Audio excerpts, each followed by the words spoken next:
Olá, pessoal! Sejam muito bem-vindos a mais uma aula do curso de treinamento em Java, falando agora sobre EJB. Nesta aula, teremos a seguinte agenda. Falaremos sobre a definição do que são os Enterprise Beans, quais são seus tipos, quando podemos utilizá-los, suas interfaces e ainda a nomenclatura padrão. O que é um Enterprise Bean? É um componente que encapsula a lógica de negócios de uma aplicação, ou seja, fica encarregado das tarefas relacionadas com os processos de negócio. Mas daí surge a pergunta: quais são os seus benefícios? Eles simplificam o desenvolvimento de aplicativos distribuídos, permitindo ao desenvolvedor concentrar-se na solução dos problemas de negócio, ou seja, nos requisitos funcionais. E quando então utilizamos os Enterprise Beans? Para aplicações que necessitem ser escaláveis, ou seja, sistemas que tenham a finalidade de acomodar um número crescente de usuários, permitindo a distribuição de componentes de um aplicativo em várias máquinas. Além disso, também podemos utilizá-los para sistemas que exijam que a integridade dos dados seja mantida, mesmo com acessos simultâneos de objetos compartilhados. Entendido o que são eles, vamos saber quais são seus tipos. Então, eles dividem-se em dois grandes tipos: Session e Message Driven. Beans de sessão são responsáveis por encapsular a lógica de negócio, protegendo-a da complexidade operacional e podem ser invocados por meio de um serviço local, remoto ou ainda web. Para acessar um aplicativo implantado no servidor, o cliente então invoca métodos que existem dentro de um Session Bean. Agora, os Session Beans, eles dividem-se em mais três outros tipos: o Stateful, o Stateless e o Singleton.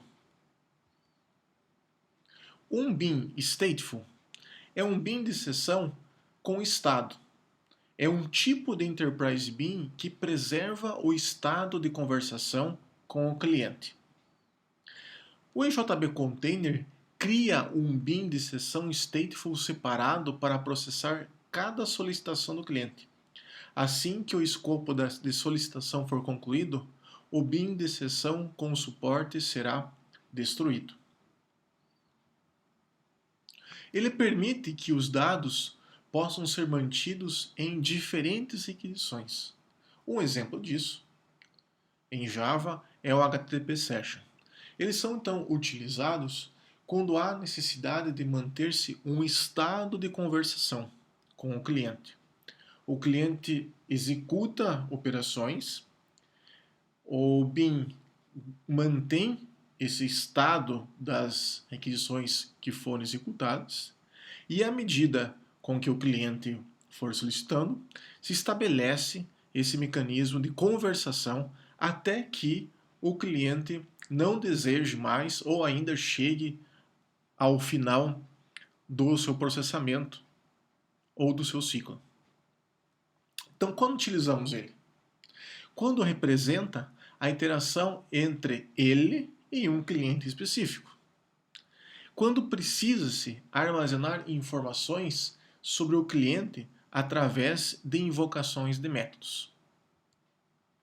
Além disso, iremos utilizá-lo também quando ele for responsável pela mediação entre o cliente e outros componentes da aplicação, apresentando uma visão simplificada para o cliente.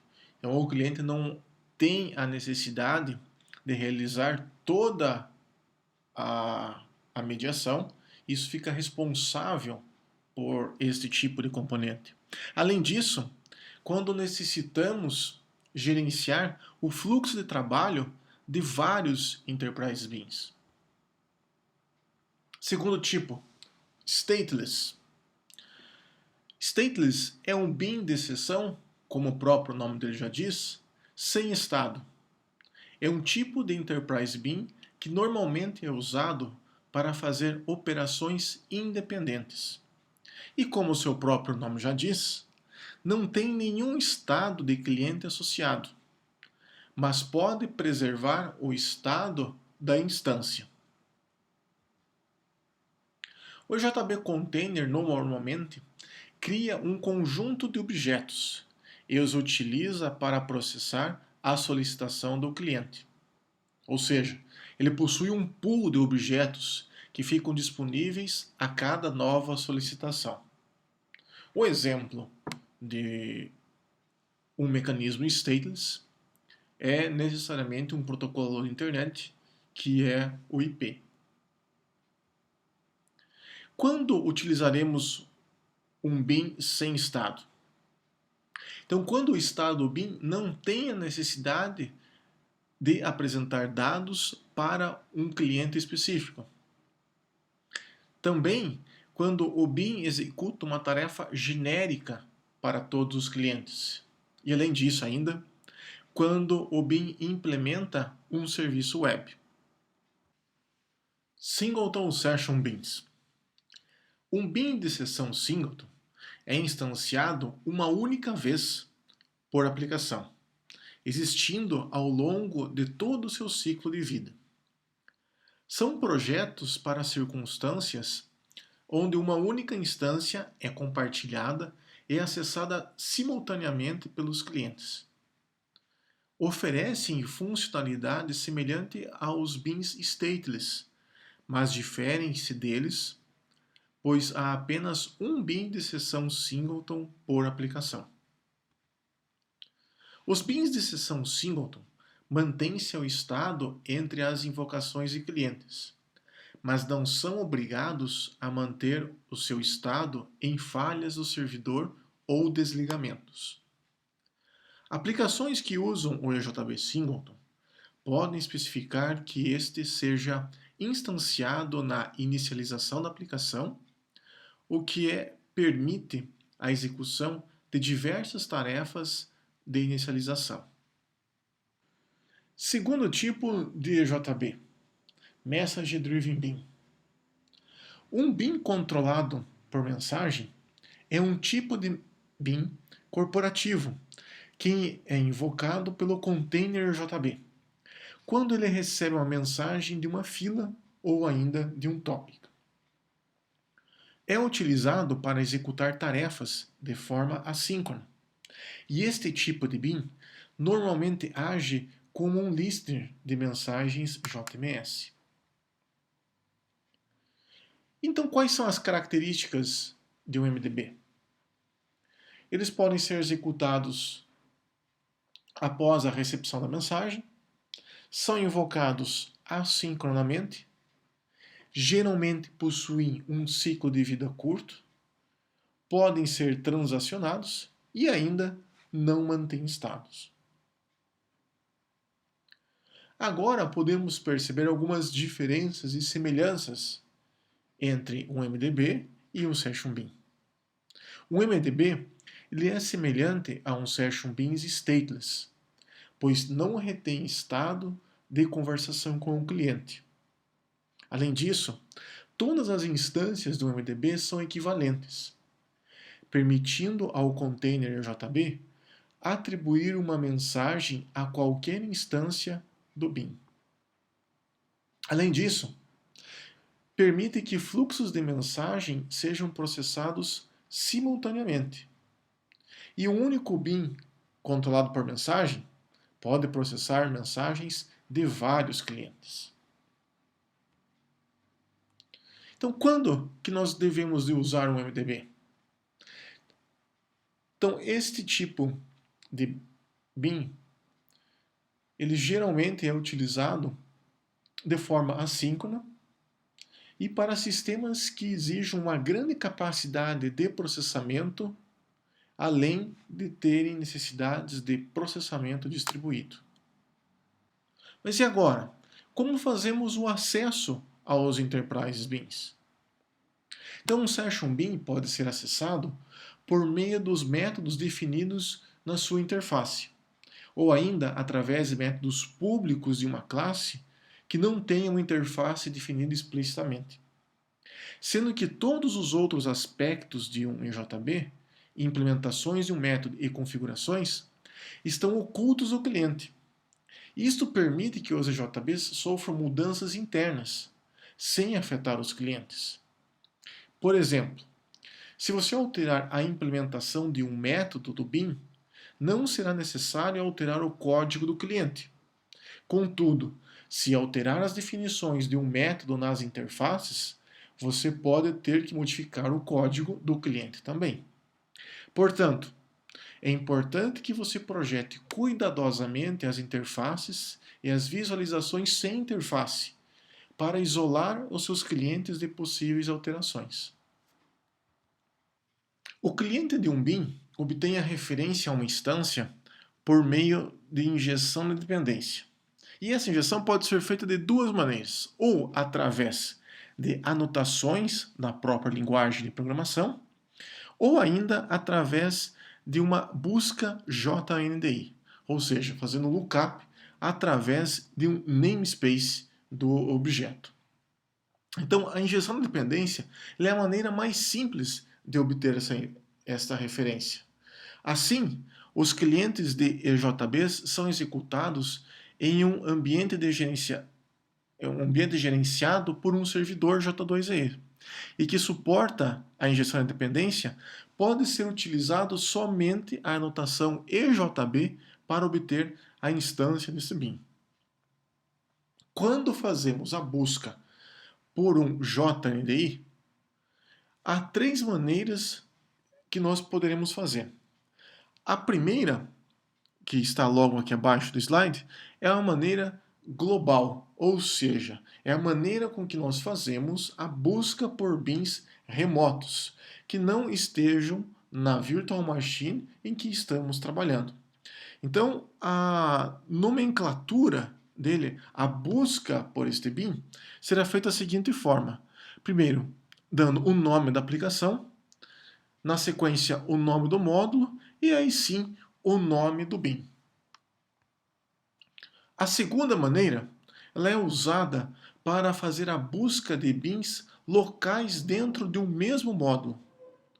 Ou seja, basta que indiquemos qual é o nome do BIM que faremos a referência, ou que faremos a busca para que seja injetado.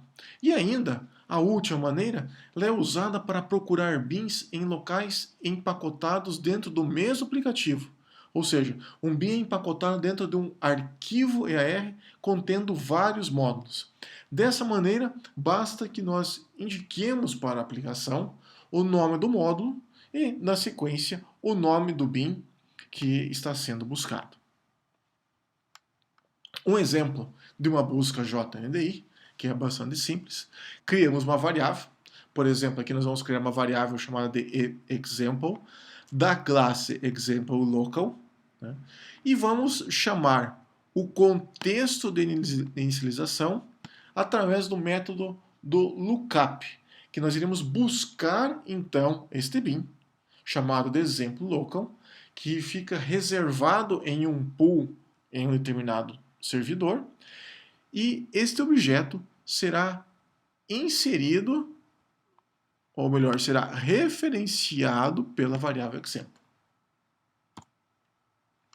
Então, há duas maneiras que nós podemos fazer uma injeção de dependência, uma busca por um BIM. Este BIM ele pode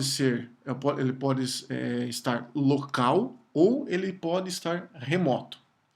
Então, como que nós iremos avaliar se um BIM é local ou ele é remoto? Ou seja, local é quando ele está disponível na mesma virtual machine Java que nós estamos trabalhando. Remoto, ele vai estar disponível em uma Java, uma virtual machine diferente daquela que estamos trabalhando. Mas aí vem a pergunta, como nós fazemos para definir se este BIM estará disponível localmente ou remotamente? A primeira opção é nós definirmos quanto ao acoplamento desses BIMs. Então, BIMs com forte acoplamento são grandes candidatos a acesso local, porque eles encaixam como uma unidade, se encaixam como uma unidade lógica.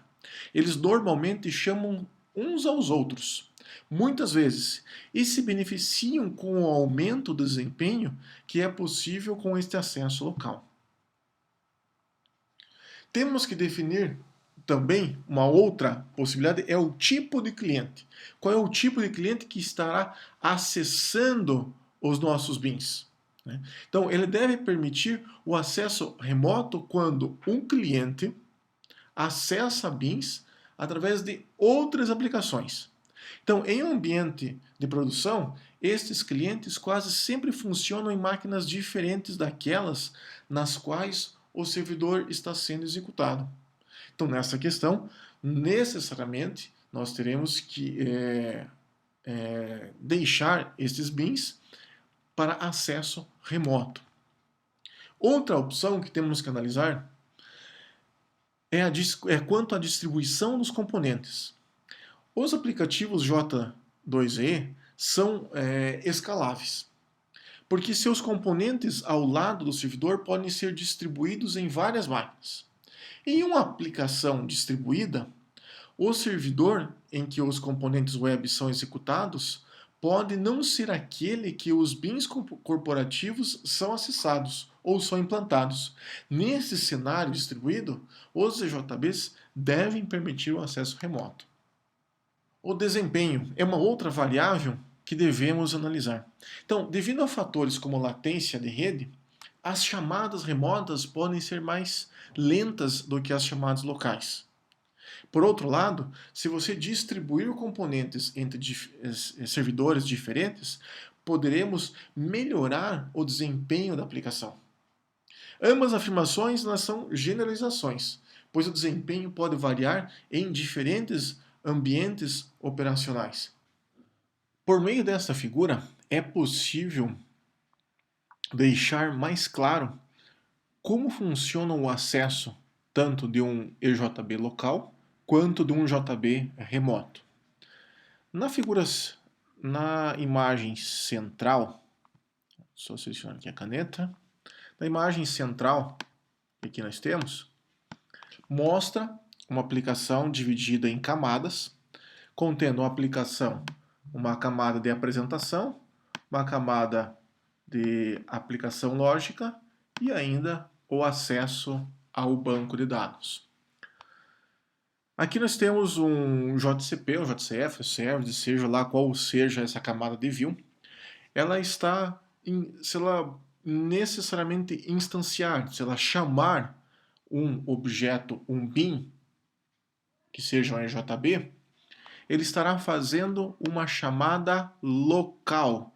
Então, aonde nós tivermos esta seta em vermelho, faz uma representação de uma chamada local. Então, se um EJB é chamado seja num JCP, seja num JCF, seja num Servant, e este BIM, este EJB está dentro do servidor, é feita uma chamada local.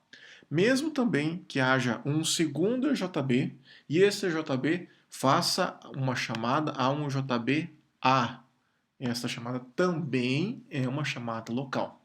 Agora, se há uma outra aplicação, neste caso, por exemplo,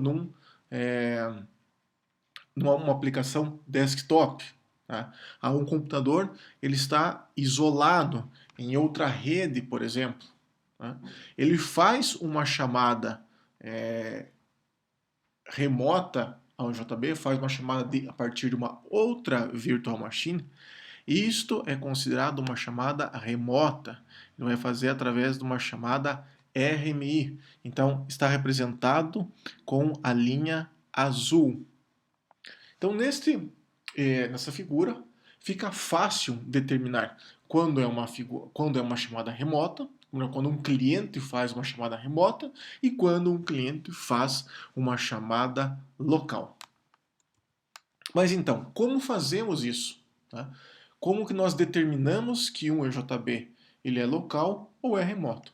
Neste exemplo, nós temos aqui uma interface. Para que nós possamos defini-la como local, basta colocar a anotação @local. Ou ainda, se nós não estivermos implementando, se nós não estivermos usando a anotação na interface, podemos fazer isso através da própria classe com a anotação local e ao lado determinando qual será a nossa interface de utilização. A chamada remoto, ela basicamente nós iremos substituir a anotação, ao invés de chamarmos local, iremos fazer uma chamada remota. Novamente, caso iremos utilizar uma interface, para isso basta fazermos a chamada, basta assinalarmos ela como remota, ou ainda, se nós estivermos utilizando ela a partir de uma classe, nós teremos que determinar que esta classe receberá uma chamada remota através da anotação remote, mais o nome da interface que está sendo implementada. Para acessarmos um RJB definido como local, através de anotações, basta apenas inserir na variável de instância a anotação @JB. Quando houver necessidade de fazermos um lookup, faremos, de acordo com o código abaixo, apenas definindo a localização, ou seja, o namespace deste bin. Para acesso remoto, em relação à anotação, é do mesmo modo, não há diferença alguma. Agora, quando fazemos um lookup neste bin, teremos que definir um namespace, e esse namespace terá que ser um pouco mais detalhado, já que nós teremos que defini-lo, temos que indicar aonde se encontra remotamente este JB. Quanto a convenções de nomenclatura, isto é um detalhe muito importante, já que os Enterprise Bins são compostos de várias partes, então é útil seguir uma convenção de nomenclatura para essas aplicações. Então, nós teremos o nome do bin, sempre ele vai ser precedido do nome dele, mais a palavra bin. Quando nós teremos o nome da classe, ela vai ser análoga ao nome do bin, então ela terá um nome mais a palavra bin. E quando nós temos uma interface, um interface, que é do próprio código que nós estaremos trabalhando, nós iremos definida somente com o nome dele, somente, neste caso aqui, somente account. Se nós teremos uma classe que implementasse a interface account, seria account bin implements account. E o nome do bin, que será buscado, por exemplo, através de um lookup JNDI, sempre terá o nome dele mais a palavra bin, nesse caso, account bin. Na sequência tem as referências bibliográficas que foram utilizados ao longo desse slide. Então são dois links que são da própria descrição da definição Java EE e logo abaixo 2 livros, que são livros bastante conhecidos na comunidade quanto está se falando de JB. Um é o Enterprise Java Beans 3.1 e o outro é o Read First EJB. São livros muito bons e recomendo a leitura para maiores detalhes do que nós acabamos conversando nesta aula.